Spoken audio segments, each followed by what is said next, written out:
Bonsoir à toutes et bonsoir à tous. Lundi 18h, troisième et avant-dernière semaine consacrée aux scènes emblématiques de Octopussy. Avec ce soir, l'attaque du Palais de la Mousson.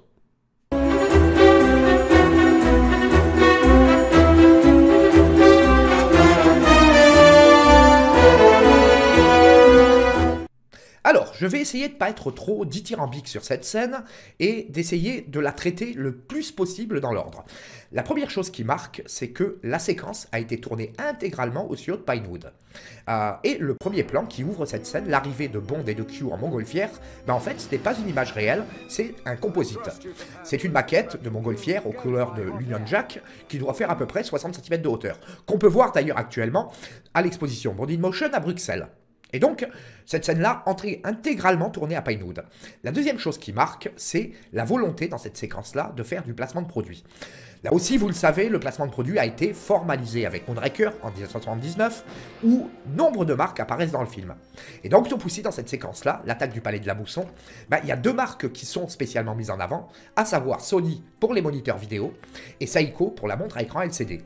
Alors effectivement, cette technologie à écran LCD sur une montre, ça peut paraître aujourd'hui très désuet, mais il faut quand même se rappeler qu'en 1982, la technologie à cristaux liquides était à ses balbutiements et c'était pour la première fois au monde, un modèle de montre qui permettait d'avoir une image vidéo quasiment en temps réel et de recevoir la télévision via un tuner connecté. Donc voilà, très intéressant, placement de produit, on met en avant des marques, c'est bien, ça permet éventuellement de financer la publicité du film, et tant mieux. En ce qui concerne le film et la séquence, il y a aussi une troisième et dernière chose à remarquer, c'est que pour la première fois, et à ma connaissance, ça n'était jamais arrivé dans un Bond, John Barry change complètement de paradigme et il ne compose plus uniquement pour l'ambiance de la scène, mais réellement pour les images. Et on peut voir dans cette séquence que toutes les scènes et toutes les séquences qui se succèdent, finalement, il y a un changement de mouvement dans la musique de Barry. Et on peut le voir spécialement lors de l'arrivée d'un des hommes de main de Camel Khan qui pousse la porte et qui commence à s'en prendre aux Octopussy Girls. Et le mouvement démarre, et au moment où il y a un changement de plan, la musique est changée, et encore, et encore, et encore. Ce procédé-là, Barry le réutilisera aussi ensuite dans Dangereusement Vôtre, et Tuer n'est pas joué. Et la scène par elle-même, honnêtement, c'est vraiment une grande réussite. Et surtout, c'est très intéressant, comme je le disais la semaine dernière, Octopussy regorge de scènes d'action, et finalement, c'est le final avant le final. Il y a toute la séquence avec la grande tirade de Louis Jourdan à propos d'Octopussy, sur la trahison, effectivement, le fait qu'il n'a pas voulu trahir Octopussy, qu'il ne savait pas ce qu'allait faire Orlov, etc. Bon, c'est un fief et menteur, mais peu importe. Et justement, cette séquence-là, beaucoup de gens considèrent que Louis Jourdan en fait trop, en fait des caisses, etc. Je trouve globalement que ça passe bien. Après, sa manière de déclamer Octopussy, Octopussy, c'est vrai que ça peut être légèrement contestable, mais moi, personnellement, ça ne me dérange pas. Ça s'inscrit pleinement dans la scène. Puis, à l'arrivée de Bond, etc., qui prend sa corde, paf, qui traverse une fenêtre, et qui réellement prend d'assaut le Palais de la Mousson. Walter P5, comme dans la majorité du film, et comme dans la scène de la gare, à un moment donné, James Bond se retrouve à court de munitions et il s'empare d'une Kalachnikov d'un de ses assaillants. Et ça donne lieu à une des scènes qui est probablement la plus réussie du film, sur le James Bond thème de John Barry, de Monty Norman, pardon. Et je veux dire, c'est une scène vraiment très réussie. La descente d'escalier, avec Bond, très bien habillé d'ailleurs, ce qui est probablement pour moi, dans les années 80, une des plus belles tenues d'action de Bond Moore, avec son pantalon noir, sa paire de mocassins, son blouson en daim noir, sa chemise blanche, etc. C'est à la fois élégant et c'est une tenue qui est adaptée à ce genre de scène et une scène d'action. On sent que clairement Moore est à l'aise dans ses vêtements. Il n'est pas engoncé, il n'est pas étriqué, etc. Et là aussi, ça participe à la réussite de la scène. Il y a la descente d'escalier, etc.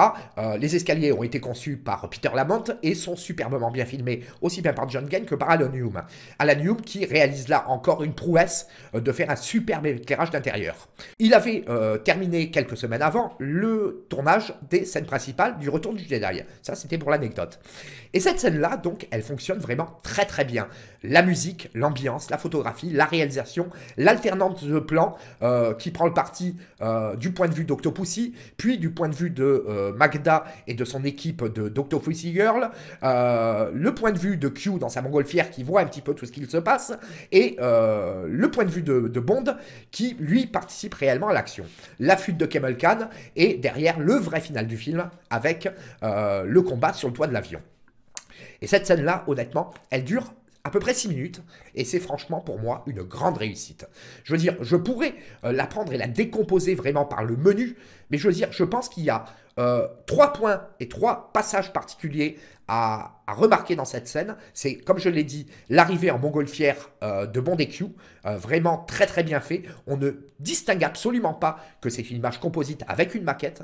Puis l'entrée de Bond dans le palais de la Mousson avec la peau de tigre pour essayer de se protéger et de faire diversion, la descente d'escalier, et ensuite toute la poursuite de Cable Khan à l'aide de la montre Seiko. Voilà, vraiment une grande réussite cette scène. Tout a été vraiment, là encore, comme je le disais les précédentes semaines, tout a été calculé, tout a été préparé. On sent vraiment que c'est vraiment de ce côté-là, Octopussy est une franche réussite. Ça participe aussi au succès du film, à son côté, je dirais pas intemporel, parce que voilà, les équipements comme la montre Seiko font aujourd'hui relativement désuets.